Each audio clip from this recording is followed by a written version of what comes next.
से निकाल नहीं पाती। इस वजह से मन में विचारों की एक चैन सी बनी रहती है, जिसके कारण मन बहुत घबराता है और बहुत दुख पाता है। तो मैं इस अवस्था में हाँ, कैसे विजय इसमें प्राप्त क्या करूं? है कि विवेक की कमी है। जो ये मन हमें बांधता है ना, ये कल्पनात्मक भी बांध सकता है, बिना किसी व्यक्ति वस्तु स्थान के भी।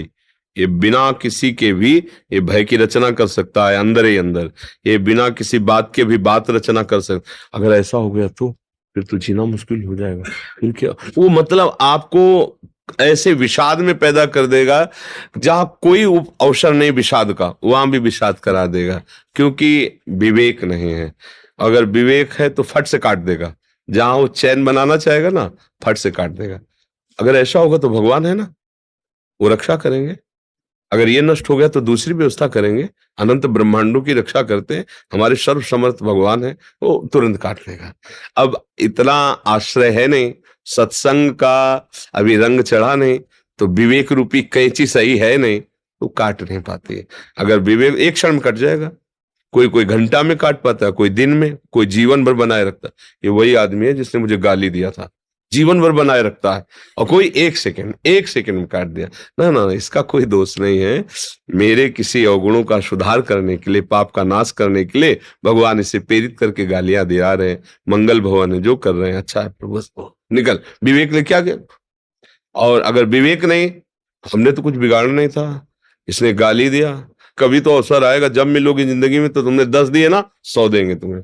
अब वो पकड़े बैठा हुआ है। अब विवेक है तो एक सेकंड में काट दिया।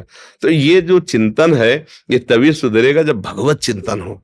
इसीलिए हम कह रहे हैं, सबको अगर सुख की चाह है तो नाम जप करो, दूसरा उपाय कोई नहीं है।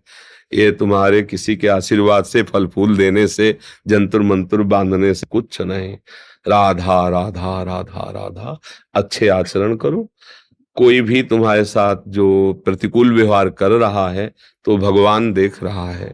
जहां तक हो तहां तक अपनी बुद्धि से उससे बचने का उपाय करो। नहीं है तो ऐसे हो जाओ, हे भगवान आप देख लो, हम तो असमर्थ हैं, तो बहुत समर्थ हैं, वो सब देख लेंगे।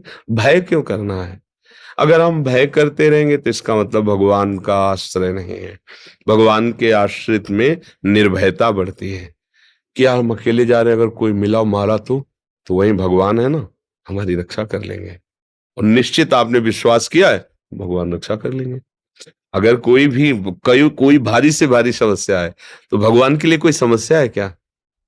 तो बस अगर भगवान का आपने आश्रय नहीं लिया, तो सब समस्या ही समस्या है। जिसको हम पति कहते हैं, प्राण प्रिय कहते हैं, वो ऐसी परिस्थितियों में उसकी बुद्धि हो जाती है कि अपने परिवार को जहर दे देता है। ऐसी परिस्थिति प्रकट हो जाती है कि जो प्रिय से प्रियजन है, वो संबंध विच्छेद कर लेते हैं। जिनके सहारे हमने जीवन काटने की कोशिश की, वही हमें छोड़ देते हैं। ये क्या है? फिर भय ही तो है ना। अगर भगवान का आश्रय, सब में भगवान का भाव करो, तो अगर ऐसी स्थिति भी आएगी तो आपने भगवान को पकड़ा है। जैसे मीरा जी के पति राणा जी का शरीर पूरा हुआ, तो उनसे कहा आप अपना सुहाग उजाड़ो। नहीं, हमने इनके लिए सुहाग भरा ही नहीं था, ये तो श्री कृष्ण के लिए था। हमारे गिरधर अविनाशी, इसलिए मेरा सुहाग अविनाशी। बस तो कोई, अब बिना भगवान के आश्रय, मेरी जो हृदय की बात और संतों की बात और शास्त्रों की बात, बिना भगवान के किसी को स्वप्न में भी सुख नहीं मिल सकता, पक्का समझ लो। अब चाहे आप उसे स्वीकार करें या ना स्वीकार करें, इसमें आप स्वतंत्र हो। भगवान ने भी आपको स्वतंत्र इस विषय में किया है। अगर आप स्वीकार करो तो ठीक है, ना स्वीकार करो तो दूसरा भी भाग है, वो तो स्वीकार करना ही होगा। अधर्म आचरण करोगे, उसका दंड मिलेगा आपको। यहाँ से लोग परलोक सब मिले, वो तो स्वीकार करने की जरूरत नहीं, तो मिलेगा ही। अगर इधर स्वीकार कर लिया तो वो नष्ट हो जाएगा और तुम्हें आनंद की प्राप्ति होगी। बस ये बात समझना है। उमेश जी दुबई से। जी है। महाराज जी आपके चरणों में दंडवत प्रणाम।